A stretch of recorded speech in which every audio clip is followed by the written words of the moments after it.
Hola, hola, ¿qué tal? Nuevamente bienvenidos a esto que es Hablemos Copa. Hoy, como se los había contado, dentro de este proceso de buscar todos esos talentos de Copacabana, venimos hablando de temas importantes y muy susceptibles para el desarrollo de nuestro municipio. Hoy nos encontramos con una mujer súper talentosa que ha desarrollado labores desde su profesión en la administración municipal y ahora con su propio consultorio. Hoy estamos con Carolina Metaute, una psicóloga del municipio de Copacabana, que viene a acompañarnos para hablar de un tema muy importante que es la salud mental. Carolina, ¿cómo estás? Y bienvenida a Hablemos Copa. Bueno, Sebas, muchas gracias por la invitación.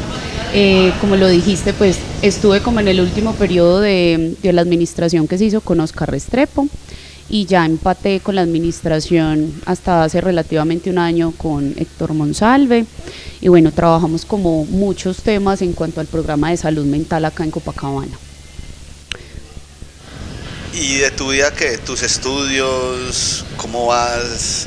Okay. Contémosle un poquitico a Copacabana de quién eres, qué haces. Bueno, yo soy Nasli Carolina Arias Metaute, tengo 29 años, vivo acá también en Copacabana, soy casada, eh, estudié psicología, más o menos me gradué hace 7 años, hace por ahí 7 años, me especialicé en gestión humana y he hecho como muchos cursos, diplomados y bueno, para mí esto es un continuo aprendizaje porque a la hora de atender a alguien uno siempre tiene que estar en la misma sintonía, inclusive pues de las problemáticas actuales.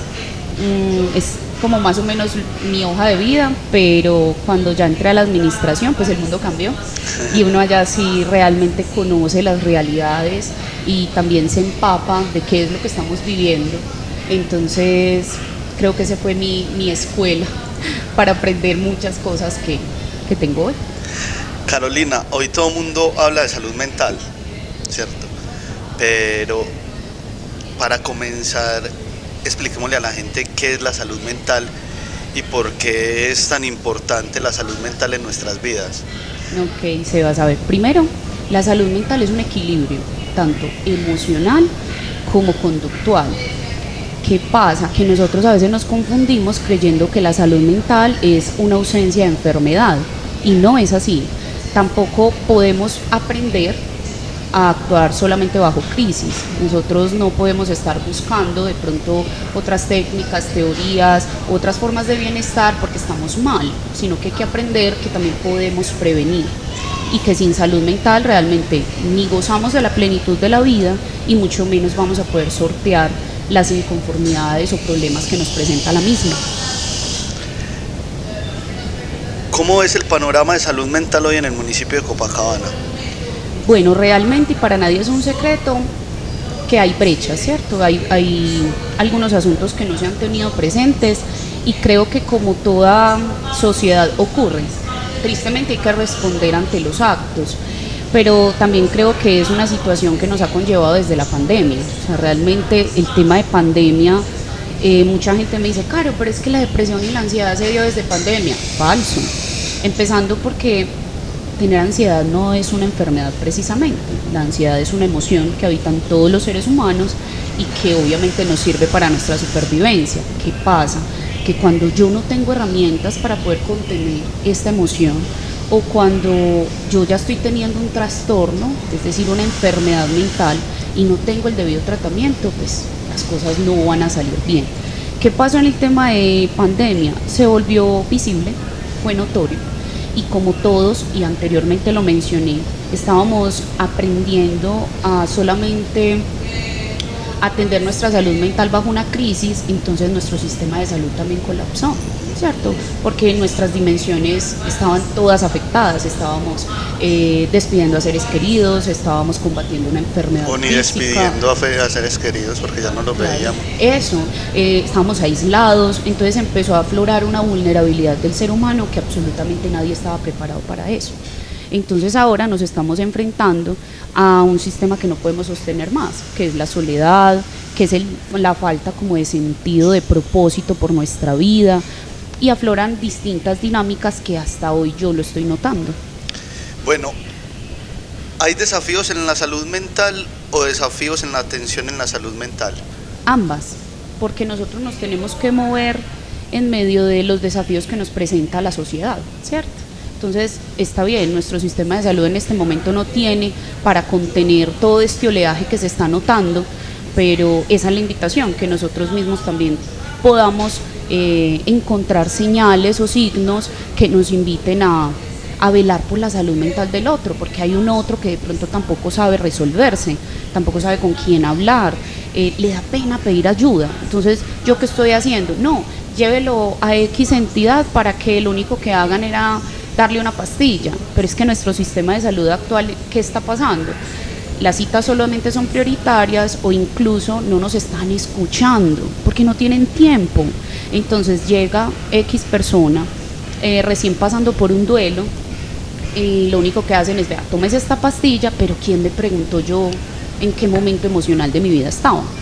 No, adormezca su emoción y ya. Entonces hay que aprender como a vernos vulnerables, pero también a saber pedir ayuda.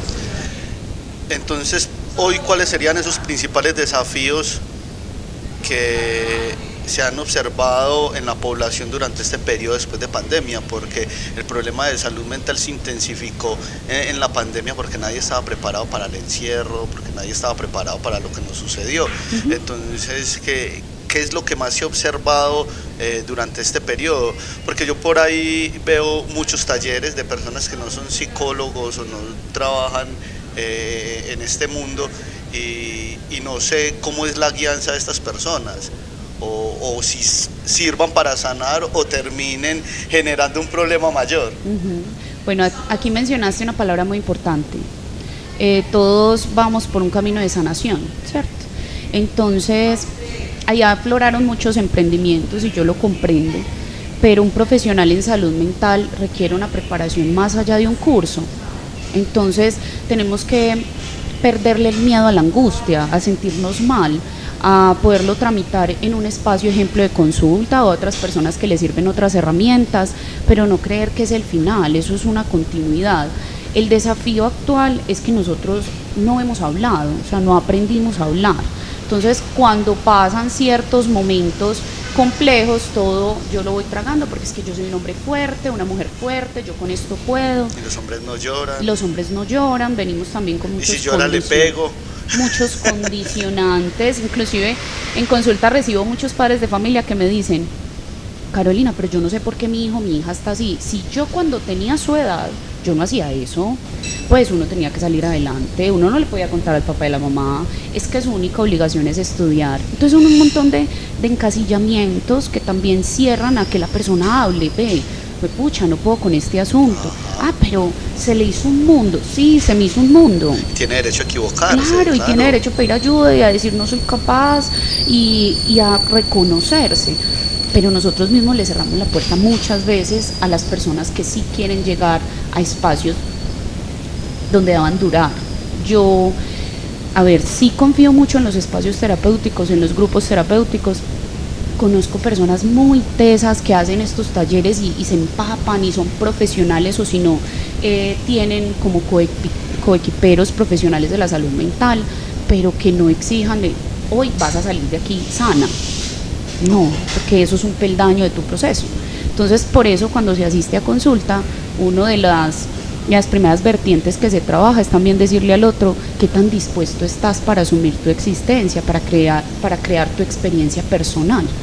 Porque obviamente ahí nos vamos a dar cuenta de un montón de situaciones, inclusive de traumas, de muchos de esos padres que me dicen, a mí me tocó como pude, papá o mamá, a ti te tocó. No hagas lo mismo con tu hijo o con tu hija. Me traes algo aquí a la mente y es que con Sebas Matos, saludo. Sebas Matos es un promotor de la bicicleta, trabaja en el programa Antioquian Bici y hace 10-12 días hicieron el Clásico Nacional del Ciclismo infantil, allí en el Tulio Ospina. Ah, sí. Y él me decía, Sebas, era imposible dejar de notar tantos papás peleando con los niños porque el niño no llegó primero. Claro. Diciéndole, vea, ¿para qué me hizo venir? entonces vinimos pues a que llegara de última. Entonces yo decía, venga, porque el padre tiene que descargar la frustración que él siente en su hijo. Es como cuando obligan al hijo a estudiar algo porque, es que yo quería ser abogado y usted tiene que ser abogado. No sé, estos serán algún tipo de señales de alerta de que hay problemas de salud mental, de que debe acudir a estrategias o cómo detectar alertas en alguien que podría estar luchando con problemas de salud mental. Esa pregunta es muy importante, Sebas, porque primero tenemos que aprender a derribar nuestros mitos. Y entonces cuando nosotros como que creemos que un trastorno, que un problema de salud mental se encasilla con una serie de síntomas o de signos, como que no permitimos que se dé o que se muestre o incluso que llegue al sistema de salud o a un profesional. ¿Por qué te digo esto? Porque nosotros, la generalidad que yo he notado es niños, niñas y adolescentes expresan la depresión o la ansiedad con compulsividad, angustia, tristeza profunda. Los niños no hablan. No, por ejemplo, los niños se expresan por medio del juego. Hay niños que de verdad ya no quieren jugar, entonces lo presentan, o escúchale la historia a un niño que está nombrando. Entonces muchos niños empiezan a presentar lo que viven en los colegios, la situación del bullying. Entonces cogen los muñequitos y entre ellos se golpean. Y uno dice, wow, ¿qué está pasando aquí? ¿Qué puede estar pasando con mi hijo? Y eso a lo largo de un tiempo ya me va a generar un problema de salud mental, porque me va a decir, el niño con nadie habló, o la forma que tuvo para hablar era esa, pero nadie le prestó atención. Bueno, aquí se me viene una pregunta. Papá y mamá, en una discusión constante, donde el niño se duerme, ellos son peleando y discuten y discuten. ¿Qué problema puede traer eso para la salud mental del niño si el niño en su sueño está recogiendo toda esa energía, estimulando su cuerpo al crecimiento? ¿Qué factores pueden alterar ahí el desarrollo psicosocial o del niño? No sé cómo llamarlo, pues no soy psicólogo. No, pero para eso estamos, pues, a ver, nosotros realmente somos seres biopsicosociales, ¿cierto? Entonces, los niños empiezan a expresar su contención emocional de muchas maneras. Hay unos que, por ejemplo, escuchan constantemente a los padres y van y les dicen a las profesoras, o cuando menos piensa le pegan a los amiguitos. O inclusive hay niños que la ansiedad se les manifiesta con escribir muy fuerte, rasgan las hojas, y es una ira contenida y uno dice, ¿qué está pasando con este chico? O la diferencia con adolescentes. Ya tuvo todo un periodo de escuchar lo mismo, la misma legadera, el mismo asunto en la casa sin solucionar, y los niños son retraídos, o los adolescentes. Entonces luego llegan los padres después de esa furia de no responder, de no sentarse nunca en una mesa, de no darles un lugar en la mesa de la casa. ¿Qué te pasa? Y ellos ya no quieren. En consulta muchos padres inclusive los llevan y me dicen, Caro, es que yo necesito que gane las materias. Yo le digo, ¿para qué quiere que gane las materias? Porque es que lo único que tiene que hacer es estudiar. Cuando me voy a ahondar la necesidad de padre y madre, resulta que ellos tienen un conflicto que lo depositaron 100% en el adolescente. Entonces el adolescente es el que va a sacar la cara por la familia. No. Imagínate el peso tan grande, porque tampoco lo dejamos ser adolescente. Adolescencia es, me hace falta algo. Es decir, en la adolescencia yo me tengo que hacer preguntas, en la adolescencia tengo que sentir angustia, en la adolescencia puede que no tenga un propósito real de mi vida, puede que ni siquiera sepa qué voy a estudiar, no sé qué, no sé resolver todas las materias. Eso pasa en la adolescencia. Hay unas materias que le gustan y otras que no. Sí, y es normal, pero ¿dónde está el acompañamiento? Cuando a nuestros hijos les preguntamos cómo te sientes. Ahorita mencionaste un ejemplo muy importante, y es cuando en la carrera los papás le decían a los niños, ¿para qué me hiciste venir? Uy, eso genera una frustración impresionante. En muchos niños se presenta algo que se llama privación emocional. ¿Qué pasa? Que cuando yo, como niño, quise ir hacia el encuentro de mi papá o mi mamá por amor, inmediatamente me reprenden. Entonces, ¿yo qué hago? Esa herida, ¿cómo se manifiesta cuando yo ya estoy adulto? No, yo no puedo hablar. ¿Por qué? Porque me van a reprender. Porque lo que yo digo no es importante, porque yo tengo que ser capaz solo. y una serie de consecuencias. Ajá. Entonces mira que no siempre podemos hablar de un problema de salud mental, pero sí de apercepciones, ideas irracionales que se empiezan a gestar ya de adulto, y eso cómo pesa. O sea, como a nosotros no nos tocó, por ejemplo, ser buenos porque sí. O tú qué quieres ser cuando sea grande. Bombero. Y yo era como, o sea, enfermera. Yo la mayoría de veces no entendí. Yo fui una de las más perdidas para saber qué estudiaba, a pesar de que mi mamá siempre creyó que yo debía ser psicóloga. Y yo decía, ¿cómo así que qué quiero ser? Es que ya no soy. ¿Cómo así? Explíquenme. Porque siempre queremos que mis frustraciones las deposito en el otro porque usted sí va a poder. Oiga, y no terminé de contarte. Entonces Seba le decía a los papás, hey, pero así no le hables así. Deja de ser metido, ¿a vos quién te llamó? Y yo decía, por Dios. Y después son los mismos que cuando les hablan a los hijos les responden de esa manera, es que usted me tiene que respetar. No, ¿dónde está el ejemplo? Entonces, primero nos tenemos que empezar a resolver nosotros. Obviamente, absolutamente todos tenemos traumas. ¿Qué efectos notorios presentan los deterioros en salud mental en la población? No hablemos de los niños, hablemos de los jóvenes y de los adultos mayores. Okay. O sea, ¿cómo se reflejan los problemas de salud mental en los niños? Bueno, es como una gama muy sí, amplia realmente. Podemos hablar de varias Primero el juego, eso. O sea, el niño que no juegue le tengo que prestar atención, porque esa es la forma de comunicar. Claro, y perdón, y es cuando le decimos a la gente de Copacabana que nos exprese sus preguntas, que total, vamos a retomar todas las preguntas para hablar de temas en particular, pero sigamos, entonces si el niño no juega, es porque... ¿Qué está pasando? Ajá. O sea, porque el niño no tiene un disfrute, un gozo.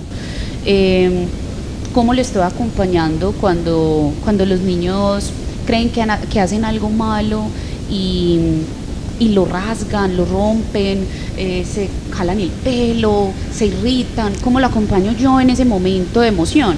Un ejercicio muy bonito que yo, por ejemplo, a padres les he enseñado es, sé que no es fácil, porque uno tiene también que tramitar su emoción en ese Ajá. momento, pero siéntate a la par con tu hijo o con tu hija, acompáñalo pero a la par, sí, y hazte la pregunta, ¿cómo te hubiese gustado a ti como adulto, quizás herido, que te hubiesen hablado? ¿Cómo te hubiese gustado a ti expresar esa emoción?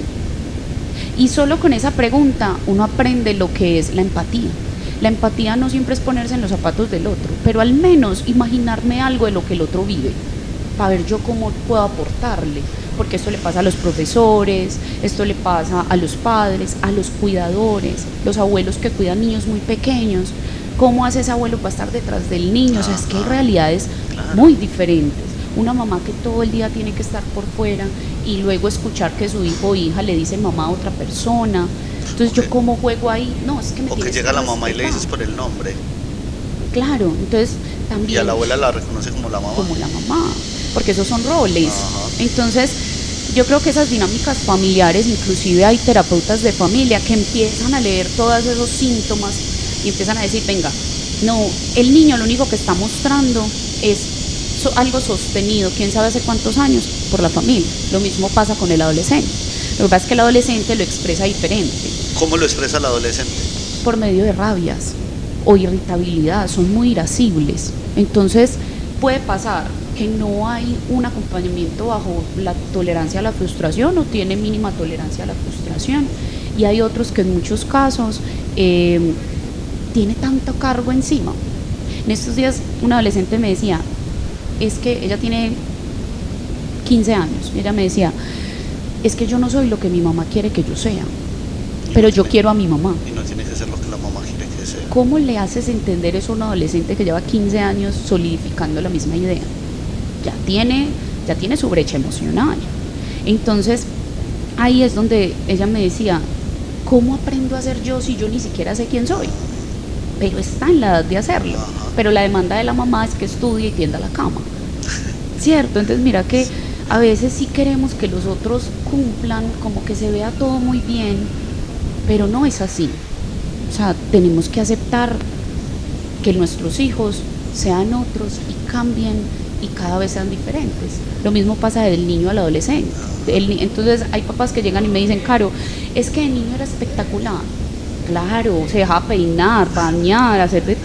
Claro, Se pero peinaba de la adolescente, misma forma, de hay adolescente empezó a padres, buscar cambios. y hay padres que ya me dicen, Caro, huele hasta maluco, Caro, no arreglan la cama. Es que esa es una realidad, es cierto. Yo le decía, es que se está buscando también. Y me parece hermoso cuando un adolescente llega y me dice, es que yo pedí hablar con usted. Ejemplo, que yo sea la profesional. Uy, eso a mí como que yo digo, wow, o sea, sí estamos haciendo algo diferente. Claro. Y cuando ya siento también esas familias, yo les digo, no es que tengamos que ser perfectos, pero hay lecturas muy sutiles que hay que hacer y hay que asumir. Bueno, ¿y en los adultos cómo se presenta? En los adultos mayores, generalmente, me parece muy triste porque ellos son muy solos y ellos lo nombran, pero tampoco les damos algo para que ya no se sientan inútiles, ¿cierto? Ponte a pensar, una persona que se jubiló, ya dio todo por sus hijos y no hay quien lo cuide, No hay quien lo cuide. o no les gusta cuidarlo, o no les gusta acompañar. ¿Por qué? Porque eso también es un tema de yo qué pienso de la vejez. O ahí el hijo creció con ese resentimiento, la hija con ese resentimiento de que no debía cargarlo más y Supuestamente. supuestamente. Pero nunca lo hablaron, nunca lo gestionaron. Claro, porque la vida es así. Yo fui la que más problemas tuve con mi mamá y mi papá y me toca cuidarlo. Y yo les digo, contame, ¿por qué crees que la vida es así? ¿Cierto? Porque son asuntos que se nos presentan de nuevo para también convivir con ellos y solucionarlos. La primera pregunta es, ¿yo qué pienso de la vejez? O sea, piénsese, Sebas, por ejemplo, vos piénsate un momentico, vos por allá, chochito, que te tengan que ayudar. Tú te sientes aparte vulnerable, claro. frustrado. Tú eres como, pucha, a mí por qué me ayudan sabiendo que yo fui, y a mí me cuentan mil historias los adultos mayores, yo fui deportista, yo todos los días lo llevaba y lo traía, yo trabajé toda mi vida para darle lo que tiene. Entonces, son muchos sentires, primero la soledad, ellos se aíslan mucho, Ajá. también el dormir. Hay adultos mayores que les da hipersomnia, entonces todo el tiempo son en la cama y ellos dicen que no descansan, pero es ¿por qué? Porque hay una situación emocional. Hace poquito me pasó con una adulta mayor que estaba teniendo muchas pesadillas y cuando voy y le pregunto qué estaba soñando, toda la violencia que ella vivió a lo largo de 30, 40 años de su vida, maltrato intrafamiliar. Claro, y eso ya le vino a hacer recordación, a decirle, hola, aquí estoy. Sí, o sea, lo guardaste y no supiste tramitarlo. Sí, porque no era la época tampoco. Pero no ve que nunca es tarde para buscar ayuda, Total, ¿cierto? total. Y que a muchos nos decían que ir donde el psicólogo, donde el terapeuta era de personas que estaban locas, ¿cierto? Y antes yo ahora digo, ir donde un terapeuta, donde un psicólogo, es de personas normales, de personas que quieren tramitar sus problemas y de que quieren buscar soluciones a todos esos problemas que se les están presentando. Totalmente.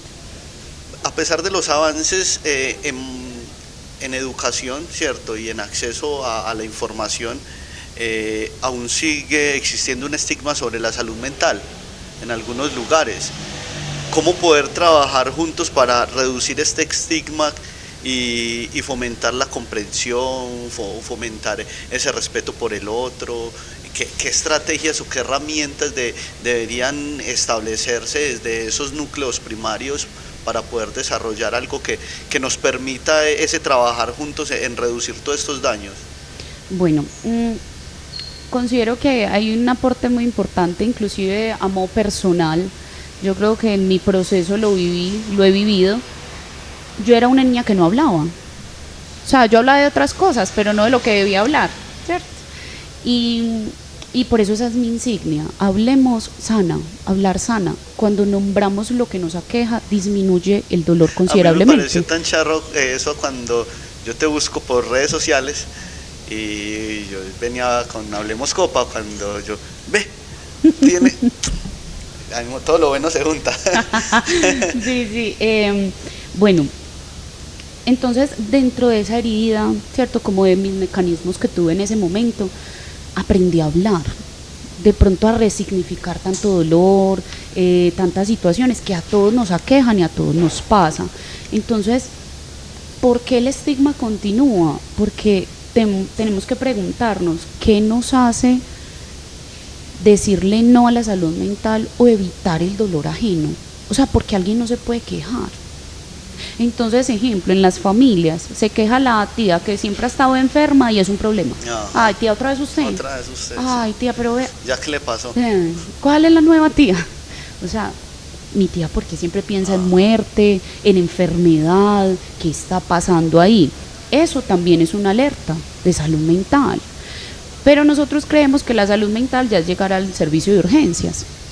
Vuelvo y digo, la salud mental no es ausencia de enfermedad, es un equilibrio. Yo puedo, ejemplo, tener una condición X, pero saberla llevar, un tratamiento, los trastornos emocionales, depresión, ansiedad, bipolaridad, ¿cierto? Pero ser una persona funcional, una persona que lo sobrelleva. Entonces, cuando estas personas vienen y dicen, y a mí me ha pasado con varios pacientes, me disculpan los que han ido, pero los llaman en consulta o algo urgente, estoy en el médico, o sea, eso va en mí. Ajá. O sea, yo ¿por qué no puedo decir que estoy donde un psicólogo? ¿Qué pasa? ¿A quién también le estoy sumando el estigma de, ¿a qué voy a ir allá? Se enloqueció. Yo he escuchado mamás que le dicen a sus hijos, yo no le voy a pagar eso, que ya está loco pues. No, es que usted tiene que aprender. ¿Dónde están las herramientas?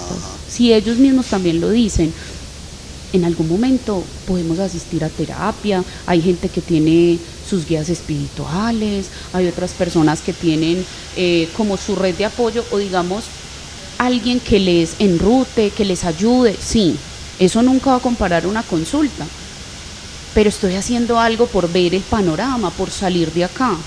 Muestra de salud mental es alguien que pide ayuda. Ajá. Pero ¿por qué irme hasta los extremos? ¿Por qué de verdad no generar factores protectores, redes de apoyo, acompañamiento? Porque evito el dolor del otro, que no he visto en mí, que yo digo que el cambio de perspectiva no es posible. Entonces realmente yo me he preguntado quién y por qué ahora no nos podemos hacer estas preguntas. Sí. Es que eso no existía, pues ya existe. Ya existe. Venga, entonces hay una gran importancia en buscar ayuda profesional, ¿cierto? Pero ¿cuándo es el momento adecuado para que las personas busquen esta ayuda profesional? ¿Y qué se puede esperar en esa primera sesión o en esas sesiones cuando tú buscas ayuda? Bueno, el momento adecuado es siempre que se tenga disposición. Para mí esa es la palabra más bonita y más difícil. Tener disposición para algo, porque tú puedes aprender, porque tú puedes recibir, en fin. Entonces, el momento adecuado es siempre tener la disposición y prevenir el supuesto estar mal, ¿cierto? No creer que yo voy cuando ya no pueda más. O sea, evitemos ese asunto de, pues nadie, como que nadie más me puede ayudar, entonces me toca hablar. Y segundo, yo pienso que depende de cada profesional, ¿cierto? Pero hablo de mí. En la primera sesión se hace como una evaluación, se analizan la situación por la cual el supuesto motivo de consulta, que eso tiene una profundidad increíble, el motivo de consulta inicial no termina siendo el motivo de consulta en medio del proceso, pero ahí también se analizan las expectativas y el compromiso del paciente con su proceso. Mucha gente me dice, Caro, ¿cuánto tiempo? No sé. Yo no lo sé, porque yo no te puedo medir como un computador, a no ser que tú me dices, Caro, yo quiero esas asesorías psicológicas, entonces vamos por un tema puntual y ahí sí empezamos a evaluar cuáles son los pros y los contras y las mejores decisiones, porque muchas veces llegan es como con un conflicto inmediato, como lo latente, y eso también se puede trabajar. Entonces, pienso que es muy, muy ambiguo, como un profesor en algún momento me dijo, el mejor terapeuta es el que le sirve al paciente. Y yo tengo pacientes hace mucho tiempo, ellos me dicen, no, Caro, es que para mí este es mi lugar seguro. Digo, wow, no es ni siquiera porque estén conmigo, sino que ese espacio lo tomaron para ellos. Ahí se nombran, ahí son, ahí aprenden quiénes son. Entonces, ¿quién no dice que esa es la brecha de salud mental? Y están resolviendo sus dudas. Claro, y trabajamos todas las dimensiones. Entonces resulta que en la dimensión laboral rinde, en la dimensión física se hace chequeo si está estable, en la dimensión emocional tramita, en la dimensión social no se aísla, ¿cierto? Y ahí también hay un punto importante, Sebas, y es cuando queremos que la gente sea excesivamente sociable, porque eso es índice de salud mental. Mentira, es que según su estructura Hay personas que con los 3, 4 del colegio de toda la vida hicieron match y se entiende, no necesitan una comunidad. Hay otros que necesitan muchas más personas alrededor, entonces que no se mida por la cantidad, sino más bien cómo yo me desenvuelvo y me desarrollo en todas mis dimensiones para decir, estoy tranquilo, ni siquiera estoy estable, yo creo que o estoy sano, yo creo que esas dos palabras son muy difíciles de... No, y por ejemplo aquí entender que los amigos terminan siendo pasajeros. Depende porque yo pienso que ahí implica mucho las etapas evolutivas. En la adolescencia pensamos que hay cierta cantidad de amistades que siempre estarán con nosotros y luego vivimos el duelo del prom, de 11, de todo el asunto y todo cambia. Entonces los amigos no son los mismos y ya los empezamos a nombrar amigos porque nos acompañan en otros momentos de nuestra vida y puede que queden 2, puede que queden 5. Entonces es muy diferente, pero yo a quién llamo amigo, ¿cierto? De pronto mi red de apoyo o mi factor protector es un amigo, una amiga, como lo dije ahorita, y me pueden acompañar a lo largo de mi vida. Claro, cuando estábamos preparando esto, yo te decía por ahí, ¿qué consejos le podemos ofrecer a la comunidad de Copacabana? Y me hacías la diferencia entre los consejos los da un amigo, con un psicólogo se va a hacer psicoterapia. Entonces, ¿cómo podemos hablar del autocuidado, cierto? Y la salud mental más allá de ese concepto de ausencia de enfermedad. Ok, bueno, te dije por qué los psicólogos no damos consejos, porque no es lo mismo. Ejemplo, estamos aquí tomándonos un tintico y bueno, ya lo conversamos, lo hicimos de una forma profesional, pero también hablamos de cosas de nosotros, ¿cierto? Y fue muy diferente a tú tener un profesional al frente y que te empiece a preguntar tu vida y aparte tú eres un extraño para él y él para ti. Entonces ahí para mí lo más importante en consulta es generar una relación terapéutica y ahí se empieza a desenvolver la persona y empezar a decir, a mí me gusta hablar con Caro, con fulano, perano, porque me entiende, porque me escucha, porque me da pautas, herramientas.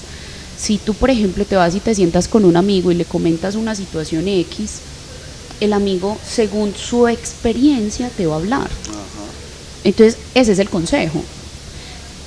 Tú vas a donde un familiar conoce toda tu batalla, toda tu historia y también te va a hablar según lo que ve, a diferencia del profesional. El profesional, aparte de que la preferencia es que sea lo más objetivo posible y lejano de ti, pues te va a hablar desde tus sentires, no los propios. Va a trabajar es con tu necesidad, no con la propia. Por eso no damos consejos. Aparte, para dar consejos no soy buena.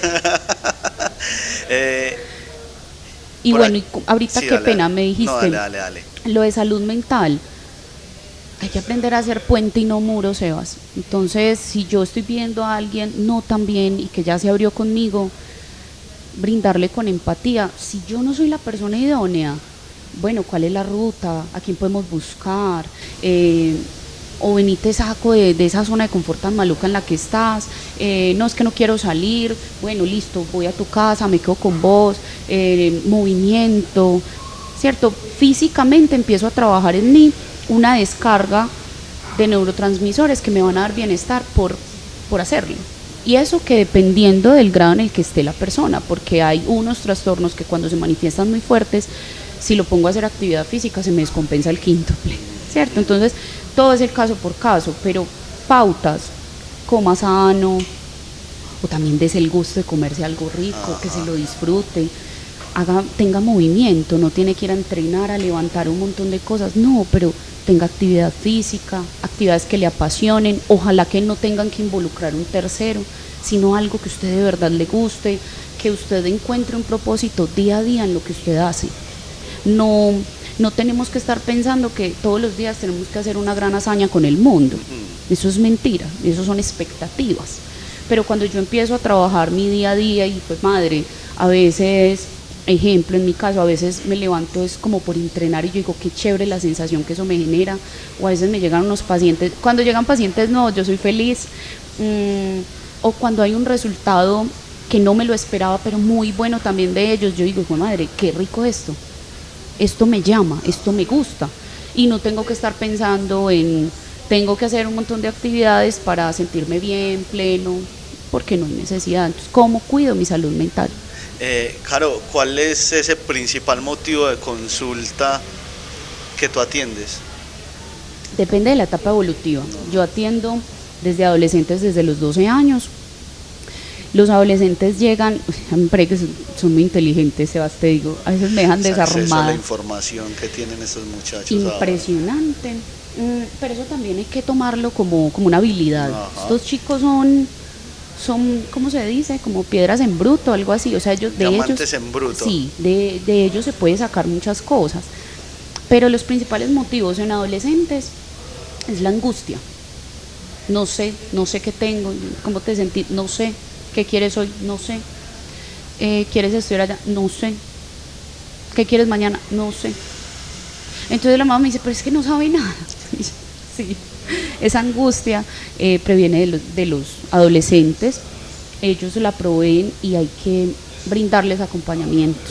Hay muchos que llegan a contarme sus secretos, a que les dé herramientas para no pelearse con un amiguito del colegio que se las tiene montada, o con sus situaciones amorosas. Entonces un día quiero a Oscar, al otro día quiero a Felipe, ¿cierto? Y eso se vuelve un mundo. Entonces yo a los papás les digo muchas veces, no vean el mundo emocional de ustedes y así se lo pongan al adolescente, sino que acuérdense cómo era el enamoramiento de adolescente. Ay, fue madre, la tusa adolescente fue muy dura. Así ellos lo están viviendo, ellos viven todo a flor de piel, muy diferente a nosotros. Además, porque hay 3 etapas de la adolescencia. Entonces, ¿en cuál estoy? En la inicial, que acabé de ser niño y paso como por ser muy, muy extraño porque estoy creciendo, entonces no sé qué está pasando en mi cuerpo, en las mujeres se manifiesta distinto. Yo voy a empezar esa etapa conmigo. Ya estoy en la media, que empiezo una individualización. Ay, ya no quiero tanto contar con mis papás. Claro, pero es que antes se mantenía con nosotros, pues ya no, ya socializa, ya quiere con sus mismos amiguitos, ya se empieza a enamorar. O en la tardía de qué voy a estudiar, no sé para dónde voy.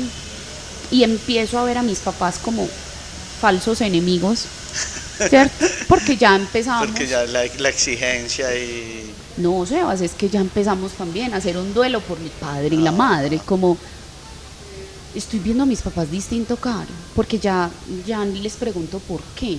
Hasta que uno cumple 25 años y quiere volver a acostar al pie de ellos. Sí, eso pasa. Sí, evidentemente. Sí, o sea, a los 15 ya no, y a los 25 no, engarrunchemos. Sí. Entonces, es muy bonito cuando uno ve todos esos procesos, pero vuelvo al punto, considero que la adolescencia es sobre todo la angustia. Y de los adultos, más o menos desde los 25 a los 40, son conflictos interpersonales con sus relaciones, generalmente, relaciones amorosas. Entonces no sé cómo amo, no entiendo mi lenguaje de amor, identifiqué que tengo unas heridas de la idea de amor o idealizo a la gente que viene porque yo generé una necesidad de estar con otro. Entonces, si tú estás conmigo, o falsamente como se dice hoy en día, si tú estás en pareja, estás bien, bajo cualquier circunstancia. ¿Por qué? Entonces, miedo a estar solos, porque ya pasé por una relación muy larga, o porque qué va a decir mi familia, o porque ya nos casamos. No, los planteamientos son muy diversos. Entonces, siento que como el oleaje es la idea de amor frente al otro y el relacionamiento. Qué bonito eso de la idea del amor frente al otro, porque nosotros crecimos con papás que terminaron durmiendo en habitaciones diferentes y nosotros decíamos, pero es que los abuelos duraron 50 años casados. Entonces uno tiene que durar. Pero la mamita a los 20 años ya no quería al abuelo en la cama de ella, ¿sí o qué? O sea, total. Entonces el relacionamiento y decía aprender que el otro es diferente y que hay un tema de convivencia entre la pareja más allá del amor. Totalmente. Y que el amor sí es la fuerza más grande, pero amar es un trabajo, Sebas. Y no nos gusta trabajar todos los días ni 24 horas. Entonces, el otro, las parejas vienen al mundo también a mostrarnos dónde estamos heridos o como mi espejo. Y entonces, claro, mira, es que él hace esto. Y yo, bueno, ¿y tú cómo aportas? ¿O le has dicho, has comunicado? No, me da miedo que me deje. Te está mostrando una herida tuya. Y el otro puede seguir tranquilo. Entonces, bueno, este tema de relación de parejas es un mundo también. Entonces siento que es como lo que más llega. Y adultos mayores, cuando muere el cónyuge, entonces ya, ¿qué? ¿Qué hay de mí? Ya estoy jubilado, jubilada, murió mi esposo o mi esposa, ya que mis hijos y cada uno tiene su casa, ¿qué voy a hacer con mi vida? Hay que viajar. Pero los abuelos hoy en día no piensan tanto en eso. Yo creo que yo de abuela lo hago, pues si llego a ser abuela, yo lo hago. Yo creo que yo voy a ser un viejito culicontento por ahí de grupo en grupo. Que me lleven a pasear de gratis en la alcaldía. Hijo de madre. Ay, ojalá hayan paseos por en ese entonces. En ese entonces.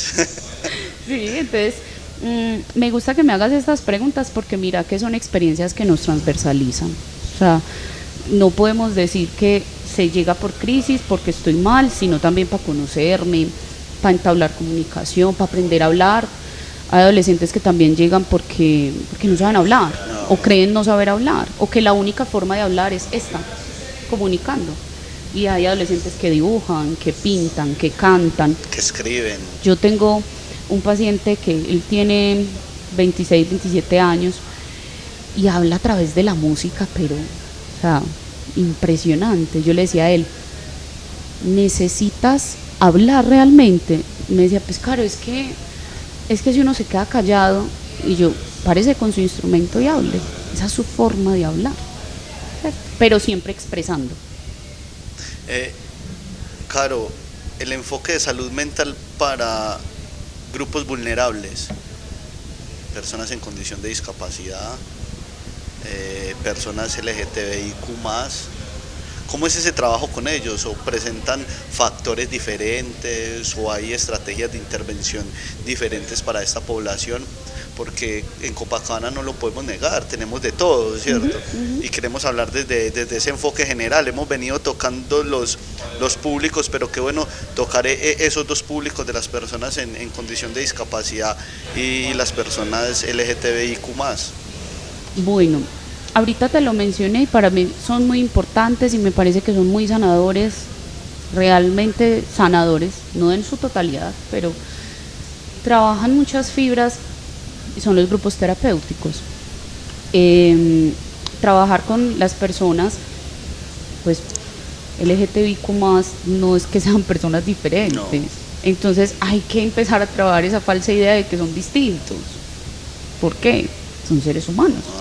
Entonces, cuando uno y el otro le nombra, cuando fueron en algún momento rechazados, discriminados, y el otro como que dice, yo también, ahí se genera un vínculo, como, fue madre, no estoy solo, ve, no si esta persona pudo, yo también.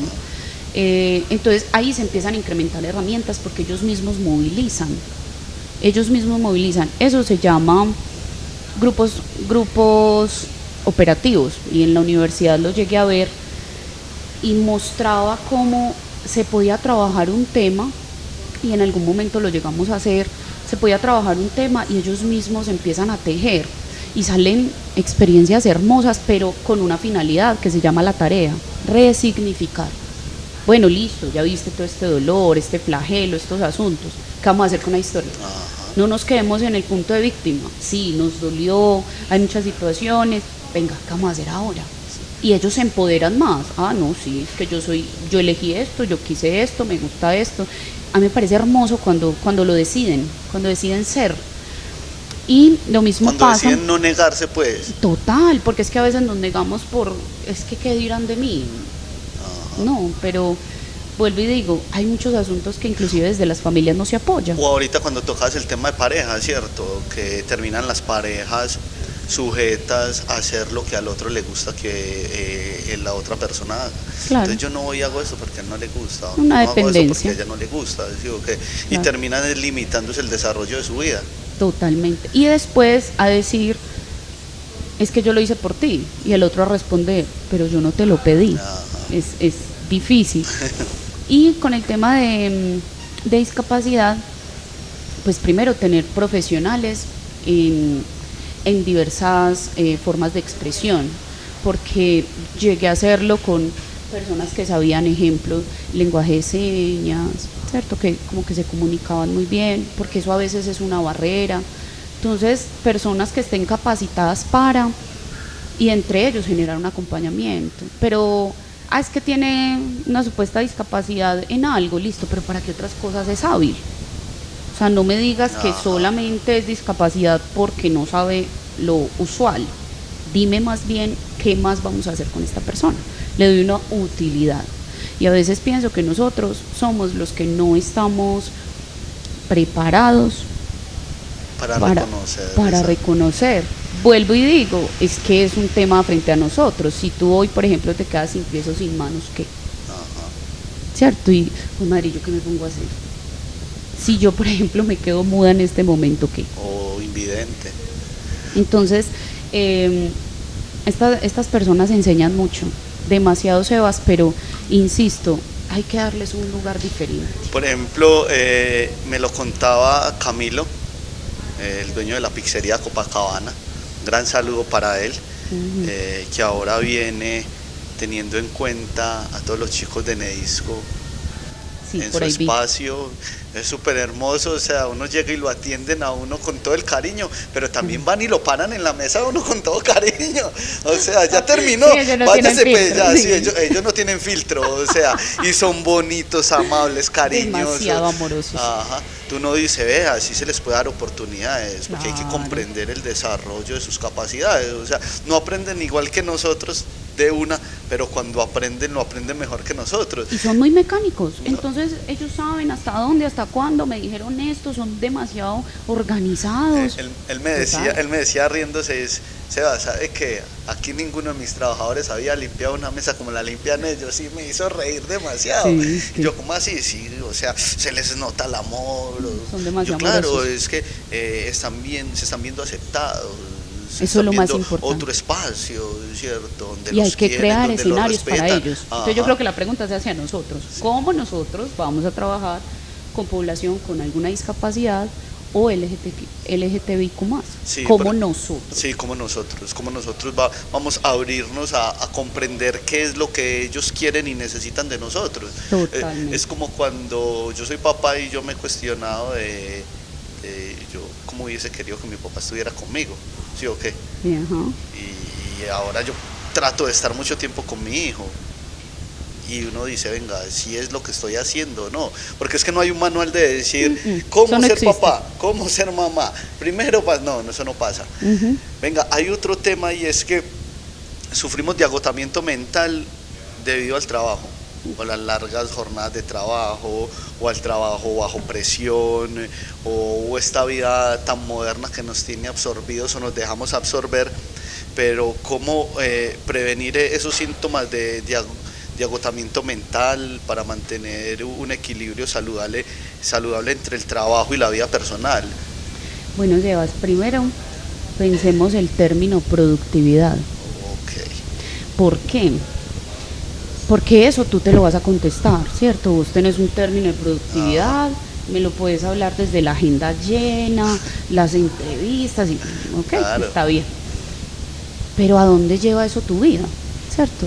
Yo me levanto todos los días a hacer lo mismo, con el mismo empeño, o será que hay días que no tanto, será que hay días que son más flexibles. ¿Por qué lo hago? Por un reconocimiento, por la norma, porque toca, porque me gusta, o sea, porque lo estoy haciendo. Y nos pasa a todos que en algún momento de la vida, o a la mayoría, quisimos ese reconocimiento, ¿cierto? Entonces quisimos ser importantes, en fin, pero no importantes para nosotros. Entonces por eso estuvimos más hacia afuera, con motivaciones extrínsecas hacia afuera. Desde que yo me nutra de afuera, entramos al sistema porque me tocó, perdí un propósito, ya no hay un disfrute. Entonces ahí es donde llega el agotamiento, como tú me dices, y empezamos a alterar el resto de dimensiones de nuestra vida. Ahí es donde yo digo, entonces, ¿qué soy? ¿Soy solo empleo? ¿Soy solo norma? ¿Soy solo roles? ¿Qué soy? ¿Quién soy? Cuando nos exigimos tanto hacia algo, está bien, o sea, podemos trabajar con mucho empeño por ciertas cosas, pero ¿hasta dónde tengo que cobrar mi salud mental para eso? O sea, hay que hacer un pare. A mí a veces también se me va la mano y yo lo reconozco. Yo digo, no, vení. No más. Bueno, Carolina, pues otra vez. Y me regaño y digo, no, hasta por allá no. Porque hay muchas cosas para hacer, pero hay también muchas cosas que no le ponemos causa, no le ponemos intención, solo por llenarnos. Y esa es la era del agotamiento. Estamos en un corre-corre de vida impresionante. ¿Y qué estoy haciendo yo por mi bienestar, mi autocuidado? Si en algún momento yo me he puesto a pensar, ¿qué piensa mi mente? ¿Será que para en algún momentico o no para? O se levanta por la mañana y dirá, ¿cuándo será la noche para volver a acostar a En estos días yo hablaba con dos amigas y una le decía a la otra, ay no, ya, vámonos que está muy tarde, mañana hay que madrugar. Y la otra le decía, ay no, sí, tengo tantas cosas por hacer, no sé qué. Y yo las miré y les dije, desde hoy es la noche y ya estoy cansada por ustedes. Ay no, me decía, claro, ¿usted qué se levanta a hacer? La verdad, y lo aprendí, no era algo que tenía instaurado en mi vida, pero yo lo aprendí, yo me levanto a decir gracias, ya, gracias porque abrí los ojos, porque soy una mujer independiente, porque no tengo enfermedades que me impidan, ay, porque yo puedo levantarme a decidir. Ajá. Por eso, porque si no, ¿qué?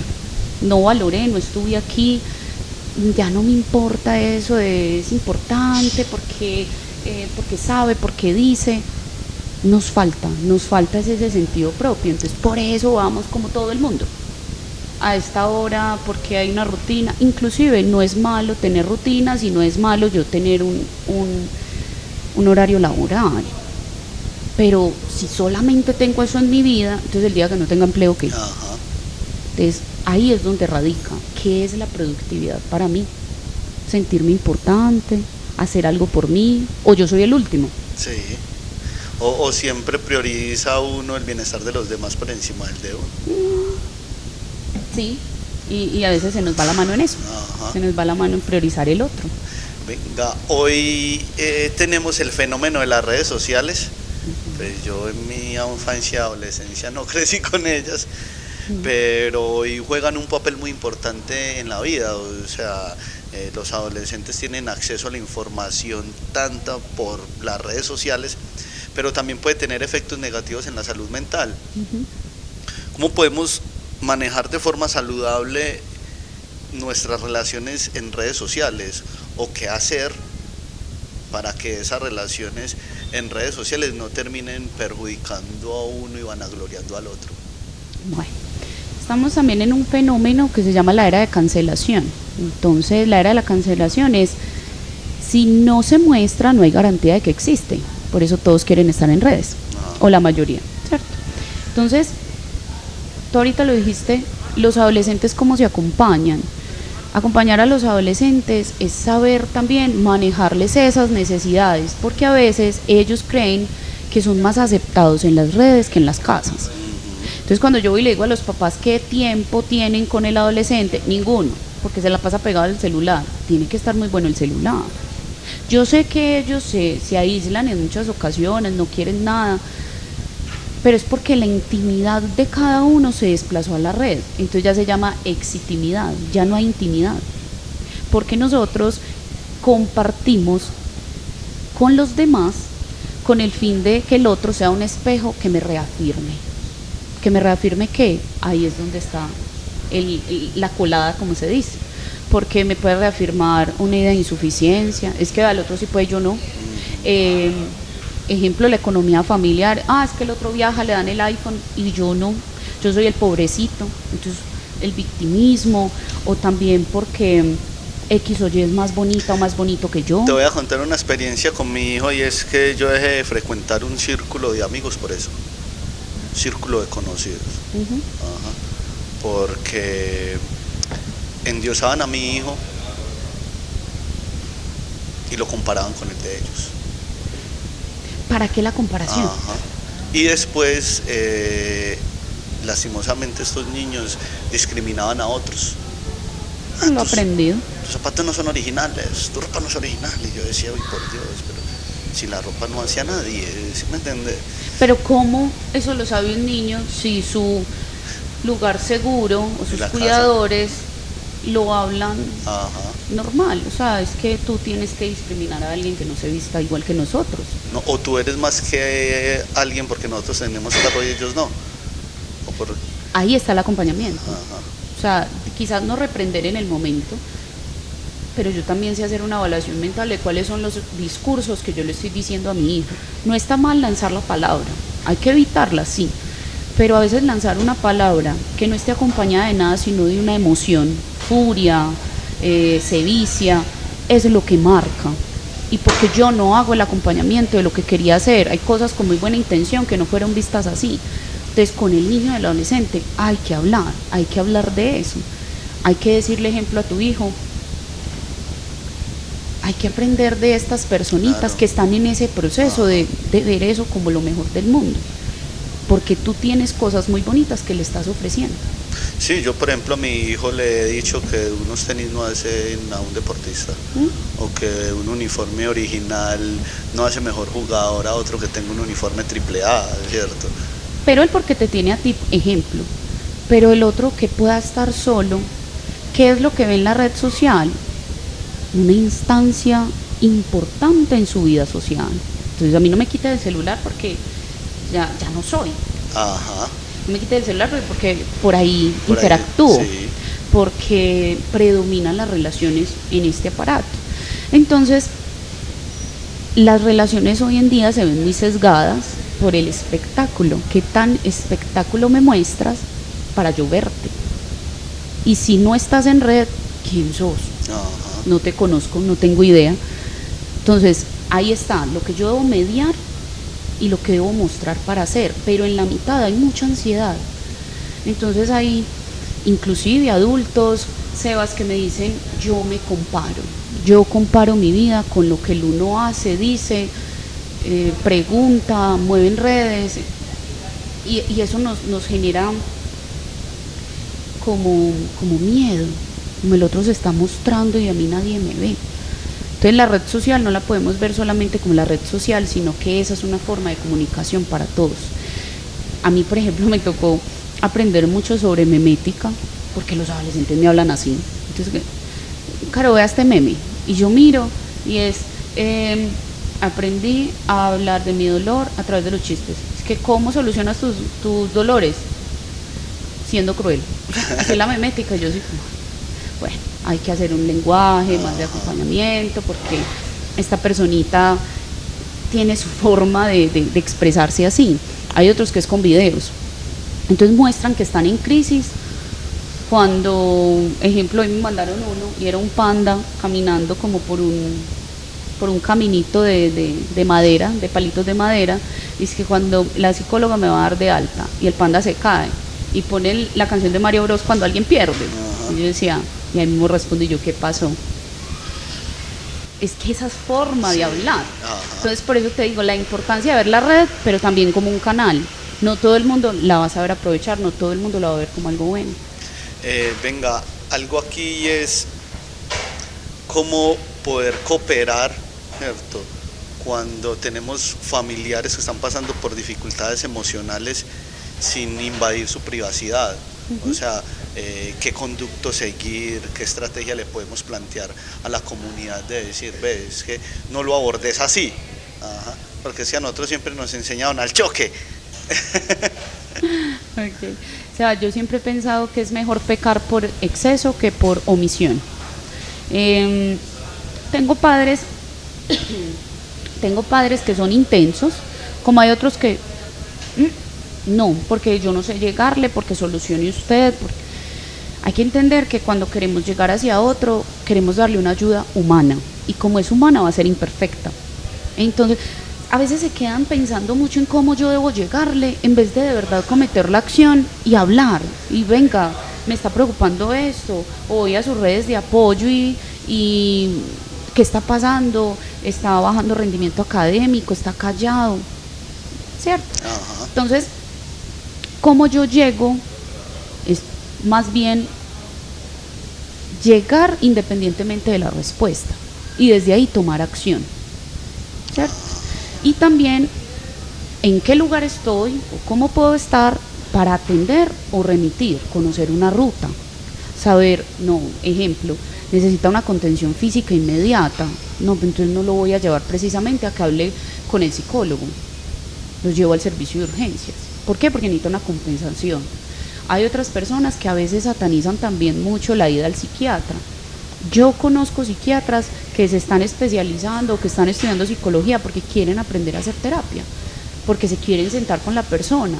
Yo tengo compañeros psiquiatras que ellos me dicen, no, es que no necesita medicarse, necesita un proceso, necesita no soltar el proceso terapéutico. Entonces es muy bonito como ya nosotros también estamos creando alianzas. Esa es una forma de nosotros como sistema decir, ven que podemos trabajar juntos, y que también hay cosas que son naturales de o la experiencia que estén viviendo o de la etapa evolutiva, ¿cierto? Sí. Entonces no todo llevarlo como un extremo, sino de cómo vamos a acompañar. Yo creo que los papás todo el tiempo, y vos, se hacen la pregunta, ay, pero es que si tiene esto, ¿yo qué hago? Tranquilos, papás, o sea, no hay manual. Sí, no hay manual. Pero de verdad, pequen por exageración, nunca por omisión. Siempre hay alguien que puede resolver, hablar, remitir, solucionar, etc. Me haces venir algo al caso, te lo había contado, pero aquí que estamos en el programa y es, mi niño está en el entrenamiento y llegó un amiguito y no quiso entrenar, y no quiso entrenar y no quiso ir a jugar, y cuando salimos me hizo llamar a la mamá porque estaba re preocupado por su amigo, qué le pasó, no quiso jugar, qué tendrá.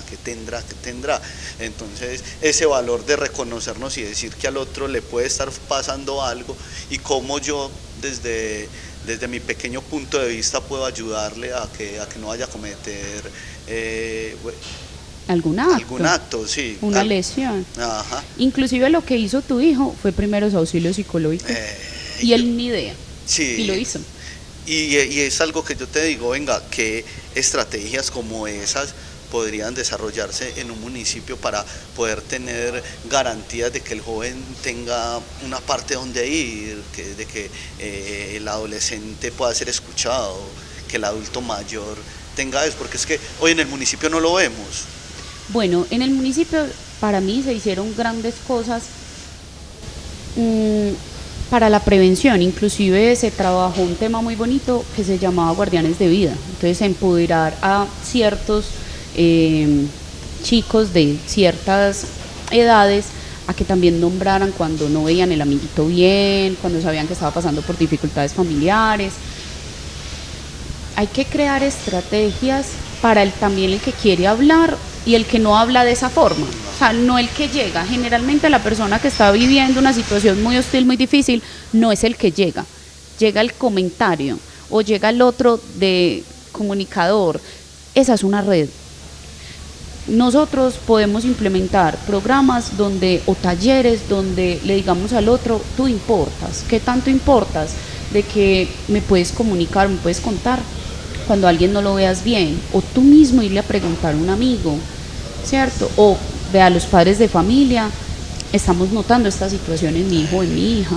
No todo llevarlo ni al extremo de que no pasa nada, ni tampoco de que no vamos a hacer nada porque es que no se está viendo. Si hay una ruta, hay rutas de salud mental. Entonces hoy en día lo que, por ejemplo, en Medellín se hace son los escuchaderos. Muchas personas dicen, pero ¿eso para qué? A muchas personas que han llegado allá, estoy segura que algo les ha servido. Y también se han contenido otras lesiones futuras. ¿Por qué? Porque alguien me nombró, alguien me escuchó, alguien me dio herramientas, o porque me dijo que me dio un contacto. Ese es el servicio también. Okay. Y en las, las instituciones educativas poderlo implementar. Entonces hay instituciones acá muy interesadas en el tema de salud mental, no por el oleaje actual, sino que se viene desde pandemia. Cómo acompañar a estos chicos que, mi madre, se destaparon y afloraron muchas dinámicas familiares no muy fáciles. Entonces ellos mismos decían, es que yo quiero ir, yo quiero hablar, yo le quiero contar esto. Y también la confidencialidad, lo que se maneja dentro de una institución educativa. A nosotros nos remitían muchas personas de muchos colegios. Entonces eso puede retornar, porque yo me di cuenta que es una estrategia que sirve. Cuando ya hay obviamente situaciones que no nos competen solamente al psicólogo, entonces ya hace hacer tratamiento y buscar demás profesionales. Es más, Sebas, hay chicos que lo que les hace falta es una actividad. Y resulta que quieren patinar, quieren hacer bicicleta, quieren pintar, quieren entrar a música, pero no hay quien los lleve. Y son menores de edad. Entonces, no es que su papá llega a las 7 de la noche y la clase a las 5. ¿Cómo articulamos eso para que ellos de verdad tengan un factor protector, tengan un grupo, pertenezcan, se conozcan? Muchos adolescentes hoy en día o niños ni siquiera saben para qué son buenos, en sentido de habilidad. Somos buenos para muchas cosas, pero ¿qué me apasiona? ¿Qué me gusta? ¿Cierto? Entonces, eso es una forma de cuidar nuestra salud mental. Qué rico lo que me estás contando, Beni. Hay varias corrientes terapéuticas, ¿cierto? ¿Con cuál trabajas tú? Bueno, yo generalmente trabajo con posracionalismo. ¿Y qué es eso y cómo se come? Sí, es que a veces yo digo, no, ¿para qué hablas así tan raro? Pero es que así se llama. Bueno, te respondo lo primero. Sí hay diversas formas, enfoques terapéuticos, y lo que tú me dices son corrientes, ¿cierto? Entonces uno a la universidad va, estudia psicología, pero le dan muchas corrientes y luego uno se especializa en alguna. Estudia y bueno, resulta que como en esta importancia que te hablaba, para mí prima la relación terapéutica, y de ahí yo empiezo, según mi enfoque, a revisar qué necesita el paciente, bajo cuáles criterios y todo. ¿Qué pasa? Que el posracionalismo me permite a mí reconocer la subjetividad del otro, pero como te hablé desde el inicio, porque reconozco su realidad. O sea, porque estoy hablando de su contexto, no le estoy dando soluciones mágicas, sabiendo que no tiene las condiciones, no lo puede asumir, no hay el debido compromiso, infinidad de cosas. Entonces, sí se busca como tener nuevas y más flexibles formas de tener una experiencia personal. Es como lo que te puedo decir de esa corriente como tal. Ahí también se trabaja algo que se llama cognitivo-conductual, entonces yo trabajo mucho lo de las ideas, el procesamiento de la información, la conducta, la emoción, de cómo la percibe, cómo la integra. Bueno, esto es un mundo, pero más o menos, sí, esto es enorme, pero más o menos como mi forma de trabajar. ¿Y qué herramientas tenemos para desarrollar esas corrientes o para aplicar esos enfoques? ¿Herramientas frente a qué? ¿Estudiar? Sí, o frente a la intervención. Ok. Uno obviamente debe estudiar, pero creo que la respuesta va más encaminada para atender a alguien. Para la atención de alguien es porque la clínica, ahí te digo que ya es un campo de acción, que es en lo que yo hago diariamente. Atender pacientes significa que les hago evaluación, diagnóstico y tratamiento. Entonces, la primera sesión generalmente es una evaluación y a veces me extiendo varias sesiones. El diagnóstico no es porque yo me vaya a catalogarlo, a etiquetarlo, es lo que menos hago. A veces sí debo llamar a algún psiquiatra, ven y apóyame en este caso. Entonces generamos unos objetivos y vamos en pro de esos objetivos, que sería como el tratamiento que se empieza a generar en el espacio terapéutico. Claro, no, de verdad, qué tema tan interesante, tan interesante. Por aquí se me queda algo rondándome la cabeza y es el tema del suicidio. ¿Qué pasa con eso? Copacabana en los últimos meses se ha visto sujeto a varios actos de suicidio. ¿Por qué se está dando esto? ¿Cómo se manifiesta? ¿Cómo prevenirlo? ¿Cómo generar una red de apoyo para que esto no nos siga sucediendo, para que nuestros adolescentes y jóvenes no sigan buscando la fuerza para atentar contra su vida? Ok. Bueno, un suicidio realmente es una decisión, no estamos hablando de buena o mala, estamos hablando de una decisión. ¿Que se puede prevenir? Sí. Yo te hago una pregunta, Sebas. ¿Tú crees que la persona que se suicida avisa? Sí, claro. pero muchas veces no avisa como pretendemos no, que no, lo hagan. no va a decir, no me voy a suicidar, no, empieza a decir cosas. Entonces, a o poner, deja cartas, ajá, ¿cierto? Y empieza a pagarse o muchas horas de su o vida. poner mensajes malucos en sus redes sociales. Sí, ahí es donde hay que trabajar. En ese momento, cuando yo pienso que es más factible o mejor morir que estar acá. Porque esa angustia es al 500%. Entonces no estamos hablando de que alguien es o valiente o cobarde por hacerlo, o que no pensó en su familia en hacerlo. No, es una persona que de verdad se quedó sin herramientas para poder sobrellevar lo que tenía, sea una situación, sea algo situacional, algo de momento, o sea algo que ya estaba cultivado hace mucho tiempo. Y sí hablan, las personas que se suicidan, sí hablan. Entonces, a veces me dicen, claro, pero eso es por llamar la atención. Obvio, ¿qué más quieres? Te está llamando la atención de su existencia. ¿Cómo así? Tiene que llamar la atención. Entonces, inclusive un día me llegó un caso de alguien que esa persona ha tenido 2 intentos de suicidio, y me dijo que un momento una tía de esta persona, por un acto desenfrenado, le pasó un cuchillo y le dijo, ay, pues si se va a matar, mátese. Si tú me preguntas qué no se debe hacer ante un intento o un suicidio, es eso. La provocación. Para nada, porque ellos se nombran también por medio de ese suicidio, la forma de morir. Entonces, si yo no tengo algo que los sustente a la vida por ellos mismos, no solamente es un abandono, no solamente es una soledad, también es un tratamiento, no sabemos qué estaba pasando en el sujeto, pues yo como pretendo que no sea inclusive lo que vaya a terminar haciendo. Con esto te respondo cuando me dices cómo hacemos para que no vuelva a pasar. Tristemente no sabemos cómo puede volver a pasar y ante quién, pero sí tenemos que generar redes de apoyo, factores protectores, acompañar. Hay que llegar a hablar con los hijos todos los días. No es ni siquiera tanto hablar, ¿sabes qué? Preguntarle cómo está. Denle un lugar en la mesa, pregúnteles cómo les fue. No les digan, es que usted no sabe hacer X tarea, acompáñenlos a hacer las tareas, en dónde están. Y si no sabe, coja YouTube y aprende con él. Y busca, escuchen, o con ella. Escuchen a sus hijos. O sea, lo más importante es que los escuchen, no tanto que hablen, escuchen, porque ellos sí van dando muchos asuntos que se pueden prevenir, claro, y no es alarmarse inmediatamente cuando dicen me quiero morir. Vea usted, ¿cómo así que se va a morir? Qué cosa tan horrible. Entonces hay gente que solamente piensa en la angustia que genera esa noticia, más no en el otro que la está diciendo. Entonces, ¿cómo acompaño yo sin convencer a esa persona? Pues madre, me estás dando una alarma increíble, esto es una alerta, tengo que velar por ti porque tú no estás en condiciones de hacerlo, yo lo debo hacer por ti. Entonces es muy diferente cuando yo me pregunto, Caro, para mí que el suicidio, Caro, me muero del miedo, yo no lo puedo hablar. Entonces ahí hay una barrera, porque quizás podemos ser blanco de personas que llegan y nos dicen, a mí muchos pacientes me han dicho, me quiero morir, y se empieza por lo más simple. ¿Qué estabas haciendo hoy? No, nada, estaba en mi casa. ¿Y qué tenés para hacer mañana? Nada, tengo mucho rato para pensar que me puedo morir y cómo, ¿cierto?